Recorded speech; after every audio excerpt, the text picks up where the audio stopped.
ಒಂದು ಯೂನಿಟಿ ಬೇಕು. ನಾನು ಅವಲೇ ಹೇಳ್ದಂಗೆ ನೀವು ನಿಮ್ಮಲ್ಲೇನೆ ನೀವು ಡಿವೈಡ್ ಮಾಡ್ಕೊಂಬಿಡಿ. ನಾನು ಹಾಸನದವನು, ನಾನು ಶಿವಮೊಗ್ಗದವನು, ನಾನು ಬೆಂಗಳೂರವನು, ನಾನು ಮೈಸೂರವನು. ಬೆಂಗಳೂರಲ್ಲಾಗುತ್ತೆ, ಮೈಸೂರಲ್ಲಾಗಲ್ಲ, ಮೈಸೂರಲ್ಲಾಗುತ್ತೆ, ಬಳ್ಳಾರಿಲಾಗಲ್ಲ, ಬಳ್ಳಾರಿಲಾಗುತ್ತೆ, ಶಿವಮೊಗ್ಗದಲ್ಲಾಗಲ್ಲ ಅಂತೇಳಿ ನಿಮ್ಮನ್ನು ನೀವೇ ಡಿವೈಡ್ ಮಾಡ್ಕೊಂಬಿಡಿ. So first of all pop one voice foundation ಉದ್ದೇಶ ಏನು, ಅದ್ರ ನಿಲುವೇನು ಅಂತ ಹೇಳಿದಾಗ, ಒಂದು ಈ ಇಂಡಸ್ಟ್ರಿಯಲ್ಲಿ ಇರುವಂಥ ಪ್ರತಿಯೊಬ್ಬರು, not restricted to Bengaluru, it is for the pan India.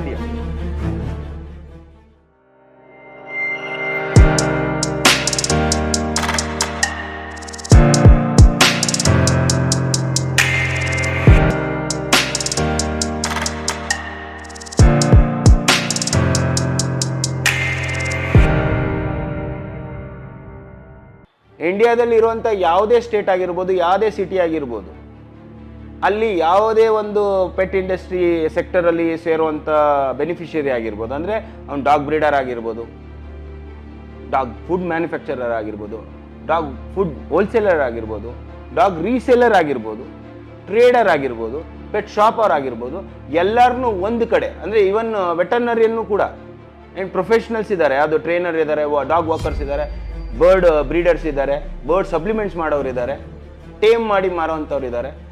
ಯಾರನ್ನು ನೀವು ಇವರೆಲ್ಲ ನನ್ನವ್ರಲ್ಲ ಅಂತೇಳಿ ನೀವು ದೂರ ತಳ್ಳಬೇಡಿ, ಎಲ್ಲರನ್ನೂ ಒಂದು ಕಡೆ ಸೇರಿಸಿ ನಂಬರ್ಸ್ ನೋಡಿ. ಸೊ ಇವ್ರನ್ನೆಲ್ಲ ಒಂದು ಕಡೆ ಯೂನಿಟಿ ಮಾಡಬೇಕು ಅನ್ನೋದೇ ಮೊದಲನೇ ವಿಚಾರ. ಎರಡನೇದು, ಅದು ಚಿಕ್ಕ ಸಮಸ್ಯೆನೋ ದೊಡ್ಡ ಸಮಸ್ಯೆನೋ ಸೆಕೆಂಡ್ರಿ. ಸಮಸ್ಯೆ ಇದೆ ಅಂತ ಹೇಳಿದ್ರೆ ಅದಕ್ಕೊಂದು ಪರಿಹಾರ ಇರ್ತದೆ. ಅದು ಪಾಪ್ ಬಂದರೆ ಆ ಸಮಸ್ಯೆಗೆ ಪರಿಹಾರ ಸಿಗುತ್ತೆ. ಅದಕ್ಕೆ ಬೇಕಾಗಿರುವಂಥ ನಿಲುವು, ಅದಕ್ಕೆ ಬೇಕಾಗಿರುವಂಥ ಪ್ರಾಸೆಸ್ ಏನಿದೆ ಅದು ಪಾಪಲ್ಲಿ ಆಗುತ್ತೆ ಅನ್ನುವಂಥದ್ದು ಎರಡನೇ ವಿಚಾರ. ಮೂರನೇದು, ನಮ್ಮಲ್ಲೇನೆ ಅನ್ಇಕ್ವಾಲಿಟಿ ಏನಿದೆ, ಅಂದರೆ ನಾನು ಡಾಗ್ ಬ್ರೀಡರು, ಬರ್ಡ್ ಬ್ರೀಡರ್ಗೂ ನನಗೂ ಸಂಬಂಧ ಇಲ್ಲ, ಆ ಥರದ ವಿಚಾರ ಇಲ್ಲಿ ಬರೋದಿಲ್ಲ. ಆ್ಯಂಡ್ ಈ ಸಂಸ್ಥೆ ಒಳಗಡೆ ಮತ್ತು ಈ ಸಂಘಟನೆ ಒಳಗಡೆ ನಾವು ಡಿಫ್ರೆನ್ಸೇಟ್ ನೋಡಿದ್ರೆ, ಈ ಸಂಘ ಅಂದರೆ ಏನು, ಇಲ್ಲ ಸಂಸ್ಥೆ ಅಂದರೆ ಏನು, ಇಲ್ಲ ಸಂಘಟನೆ ಅಂದರೆ ಏನು ಅಂತ ಒಂದು ನಾವು ಡಿಫ್ರೆನ್ಶಿಯೇಟ್ ನೋಡಿದ್ರೆ, ಸಂಘಟನೆ ಯಾವುದೋ ಒಂದು ವಿಚಾರಕ್ಕೆ ನೀವು ಎಲ್ಲರನ್ನೂ ಸೇರಿಸ್ತೀರ. ಫಾರ್ ಎಕ್ಸಾಂಪಲ್, ಇವಾಗ ಯಾವುದೋ ಗಣಪತಿ ಕುಳಿಸ್ಬೇಕು, ಅವಾಗ ಒಂದು ಸಂಘ ಆಗ್ತದೆ. ಯಾವುದೋ ಒಂದು ವಿಚಾರ, ಯಾವುದೋ ಒಂದು ಕನ್ನಡ ಒಂದು ವಿಚಾರ ಬರ್ತದೆ, ಅಲ್ಲೊಂದು ಸಂಘಟನೆ ಆಗ್ತದೆ. ಯಾವುದೋ ಒಂದು ವಿಚಾರದ ಮೇಲೆ ನೀವು ಅದೊಂದು ಸಂಘಟನೆ ಮಾಡ್ತೀರ. ಬಟ್ ಸಂಸ್ಥೆ ಹಂಗಲ್ಲ. ಸಂಸ್ಥೆ ಪ್ರತಿಯೊಂದು ಸಮಸ್ಯೆಗೆ ಪರಿಹಾರ ತಗೊಬರ್ಬೇಕು ಅನ್ನೋದಕ್ಕೆ ಸಂಸ್ಥೆ ಇರೋದು. ಆ್ಯಂಡ್ ಈ ಸಂಸ್ಥೆಗೆ ಈ ಸಂಘಟನೆಗಳು ಭಾರಿ ಇಂಪಾರ್ಟೆಂಟ್ ಸರ್. ನಾವು ಪ್ರತಿಯೊಂದು ಸಂಘಟನೆಯೂ ನಾವು ರಿಕ್ವೆಸ್ಟ್ ಮಾಡ್ಕೊತಾ ಇರೋದೇನೆಂದರೆ, ದಯವಿಟ್ಟು ಬಂದು ಸೇರಿ, ಜೊತೆಯಾಗಿ. ಎರಡನೇದು, ನಾವಿಲ್ಲಿ ಕೇಳ್ತಾ ಇರೋದೇನು, commitment of your time, commitment of your involvement. ನಾವು ಯಾರನ್ನು ಕೂಡ ನಾವು ದುಡ್ಡು ಮತ್ತು ಕಾಸು ವಿಚಾರದಲ್ಲಿ ನಾವು ಯಾವತ್ತೂ ಮಾತಾಡಿಲ್ಲ. ಅರ್ಥ ಆಯ್ತಲ್ಲ ಸರ್? ಆ್ಯಂಡ್ ನೀವು ಯಾವುದೇ ಥರ ವಿಚಾರನ ಕೇಂದ್ರ ಸರ್ಕಾರಕ್ಕೆ ಇಲ್ಲ ರಾಜ್ಯ ಸರ್ಕಾರಕ್ಕೆ ನೀವು ವಿಚಾರ ತಲುಪಿಸ್ಬೇಕು ಅಂತ ಹೇಳಿದ್ರೆ, ನಿಮ್ಮ ಒಂದು ಸಂಖ್ಯೆ ಎಷ್ಟಿದೆ ಅನ್ನೋದೇ ಅವ್ರಿಗೆ ಇಂಪಾರ್ಟೆಂಟ್ ಇರೋದು. ಅರ್ಥ ಆಯ್ತಲ್ಲ sir? So this is what is the main intention.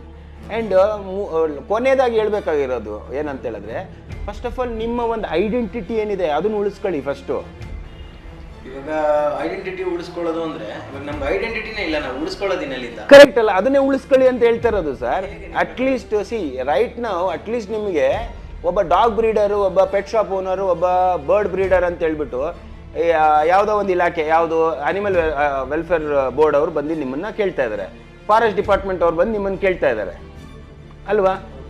ನೀವು ಅವ್ರನ್ನ ಕೇಳಬೇಕಲ್ಲ, ನಾನು ಯಾರು ಸರ್ ಅಂತ, ನನಗೂ ನಿಮ್ಗೂ ಏನು ಸಂಬಂಧ ಅಂತ ನೀವೇ ಕೇಳಬೇಕಲ್ವಾ? ಸೊ ಇಲ್ಲಿ ಪಾಪ್ ಒನ್ ವಾಯ್ಸ್ ಫೌಂಡೇಶನ್ ಏನು ಮಾಡ್ತಾ ಇದೆ ಅಂದರೆ, ನಾನು ಅಲ್ಲಿ ಹೇಳಿದ್ನಲ್ಲ, 4 ಕುರಿ ಸಾಕ್ತಾ ಇರೋನು ಮತ್ತು 4 ನಾಯಿ ಸಾಕ್ತಾ ಇರೋನು ಇಬ್ಬರಿಗೂ ಏನು ಸಂಬಂಧ, ಏನು ಡಿಫ್ರೆನ್ಷಿಯೇಟ್ ಏನಿಲ್ಲ.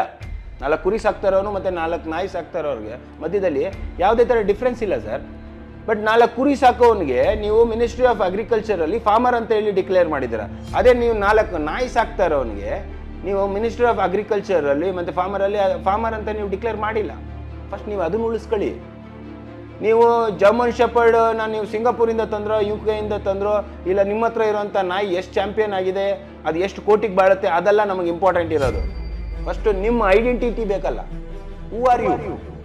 4 ಕುರಿ ಸಾಕೋನ್ನ ಫಾರ್ಮರ್ ಅಂತ ಹೇಳ್ತೀರಾ, ಕರೆಕ್ಟಾ? ಅವ್ನು ಯಾವ ಥರ ನೀವು ಗೋಟ್ ಬ್ರೀಡರ್ ಅಂತ ಹೇಳಿದ್ದೀರಾ? ಯಾಕೆ ಹೇಳಿಲ್ಲ? ಯಾಕ್ರಿ ಹೇಳಿಲ್ಲ? ಯಾಕಂದ್ರೆ ಅವನ ಐಡೆಂಟಿಟಿ ಗೋಟ್ ಬ್ರೀಡರ್ ಅಂತ ಅಲ್ಲ ಅವನು ಐಡೆಂಟಿಟಿ ಇರೋದು, ಅವನ ಐಡೆಂಟಿಟಿ ಫಾರ್ಮರ್ ಅಂತ ಇರೋದು. ನೀವು 4 ನಾಯಿ ಸಾಕಿದ ತಕ್ಷಣ ನೀವು ಅದಂಗೆ ನೀವು ಡಾಗ್ ಬ್ರೀಡರ್ ಅಂತ ಹೇಳ್ತೀರಾ? ಯಾಕಂದ್ರೆ ನೀವು ಉಳಿಸ್ಕೊತಾ ಇರೋಂಥ ಐಡೆಂಟಿಟಿ ಅದು, ಕರೆಕ್ಟ್ ಅಲ್ವಾ? ಸೊ ಫಸ್ಟ್ ಅದನ್ನ ಚೇಂಜ್ ಮಾಡಿ, ನೀವು ಫಾರ್ಮರ್ ಆಗಿ.